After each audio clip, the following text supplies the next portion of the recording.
Hey guys, I'm Jeff and you're watching Valley Fish. I got my arms soaking wet. I was down here pulling up Jungle Val and kind of got it all stirred up. I'll flip you over and show you. This is take number 2, which is really frustrating that I've had Jungle Val growing in my water for forever. I actually moved to the new house and it's been through many water changes, never melted at all. Like I said, I'll flip you over, but when I go from tank to tank with it, it melts off completely. So it's kind of a frustrating plant until it takes, and once it does really well. So let me show you. All right, there's a wishy. And it looks, obviously it's stirred up now, but the pieces that are coming out are super healthy. Now I just pulled out like what was growing into the crypts for the most part. I left this kind of corner so that I can continue to do this and hopefully have better success with it. But you can see there's a little bit of hair algae. I'm going to make a video of how I get rid of that, so I'm going to let it grow a little bit longer. And the problem was I let it grow a little bit too much last time, and it wasn't able to get the video because there was so much of it. So we'll let that go another week and I'll show you my quick tip for that. And I don't know. Let's see. Some Plegos. I'm going to break this tank all the way down. But right now all it is doing is making a corkscrew valve for me. And this is kind of the bald area right here is where I pulled all the corkscrew valve, which I still got a pretty good amount. But I don't let it smother my crypts. So I got the light off so you can see in the tank a little better. But you know, I grabbed a pretty good amount. There's a few crypts. I'm gonna just toss them in a different tank. So I did this, like, I don't know, a month ago or so. But if you see, there's one little piece right in the middle of the screen that made it. And I also got, where is it? There's one little piece that's shooting a root off right there. It's like there's another one around the overflow back there that's just a little sprout. So I don't know if I gotta let it float or if I gotta plant it, but I planted it and I probably put 20 pieces back there and it's all gone. So it didn't transition well at all. So that's kind of frustrating. So what I am gonna do is get my tweezers, and they're just some stainless steel tweezers that I got at an auction. But I'm gonna, those little sprouts that are growing, I'm gonna grab them and put them down. And I think I'm gonna let this stuff float for a day and then I'll plant it. So there'll be more to come. So what is interesting about the corkscrew valve is it does these runners. Runner, plant, and then it just keeps on going. So I've heard that people say that when you plant this, this little white part right at the bottom of the leaves, you don't want that in the soil, so you always try and like just barely get the roots. So to do that, I gotta stop the chain, and then I can come in and just grab the roots and plant them. I think I told you that I was gonna float it, which I don't know how long that'll take before I have time to get back in this tank. So I think I'm gonna plant a few of it and then let some of it float, and then we'll see if one outcome did better than the other. Well guys, I kept thinking about it. Instead of running this over a couple days, I'm just gonna, I'll give you an update whenever I can. But I just wanted to let you know this tank here is really old, eco-complete. It's pretty much, I don't know, 5 years if not more. And then this eco-complete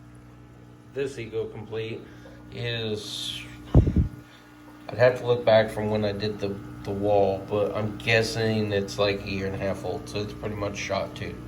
So we're going from same substrate to same substrate. I did float a few, and as I got it all mucked up,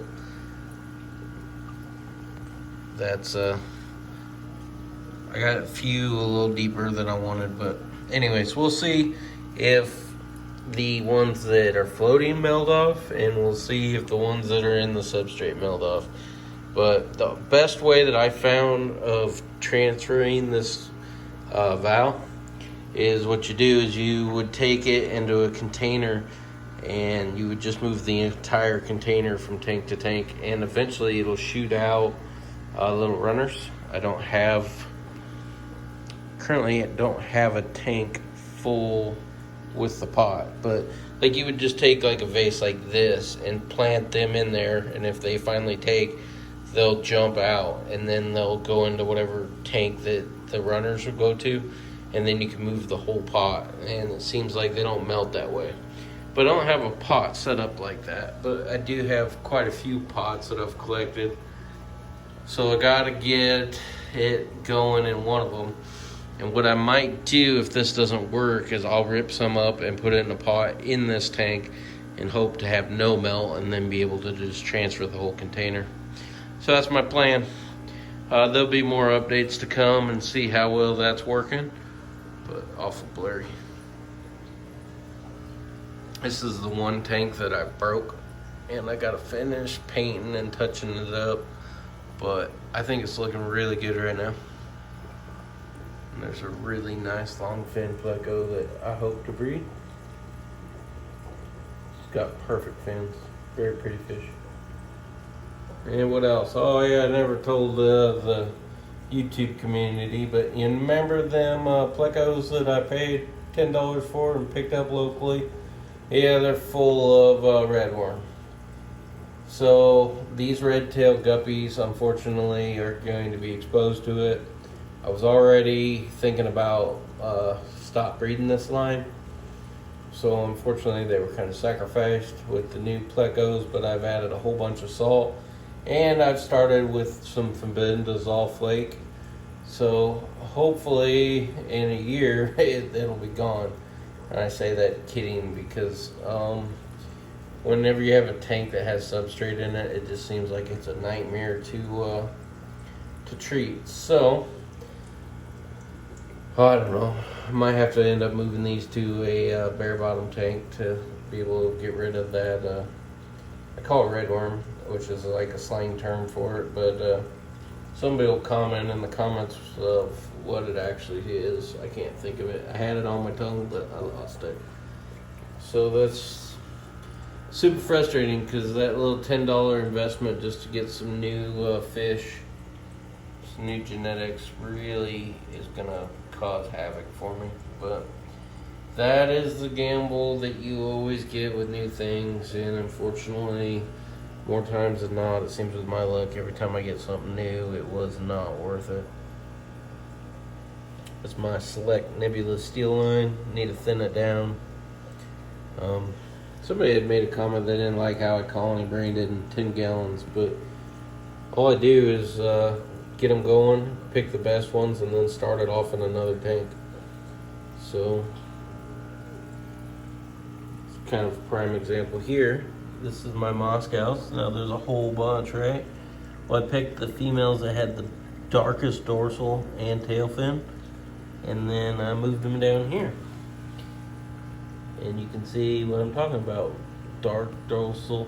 Obviously this one somehow isn't as dark as the other one. So if I was to go in and pick out of these tanks, I would go in and, you know, pick this one and this one. And the males that are in here were the best green blue Moscow males.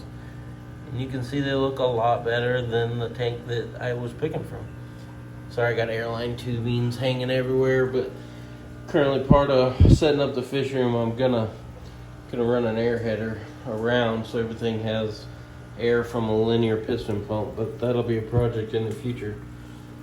So that's what I do with these tins, is just pick the best and move them and start a new colony. And the pandas that I brought in, they're doing really good.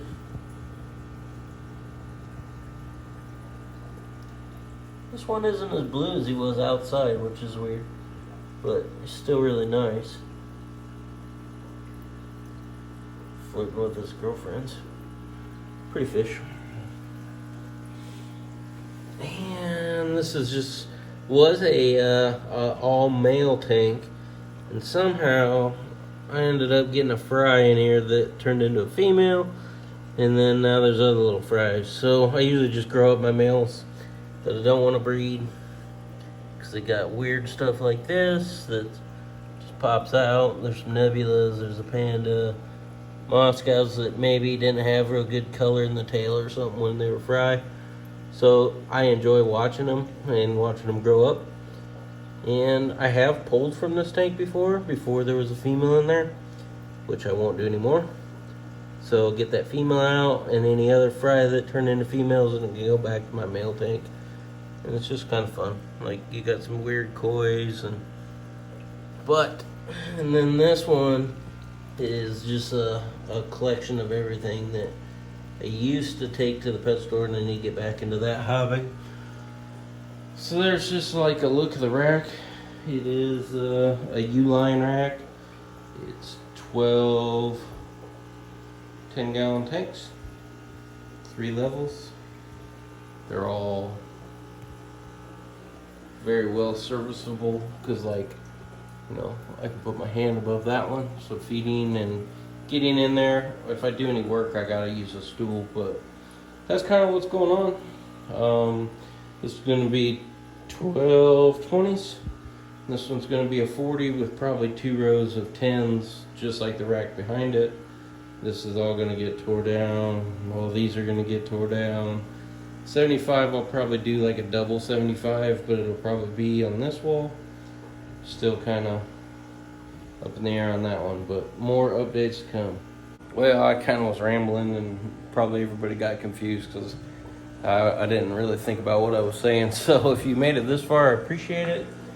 Just kind of a work in progress whenever I get time, and there'll be many updates to come, and hopefully it'll be a lot better. I got tanks outside getting painted and drilled, so there'll be more updates to come on that.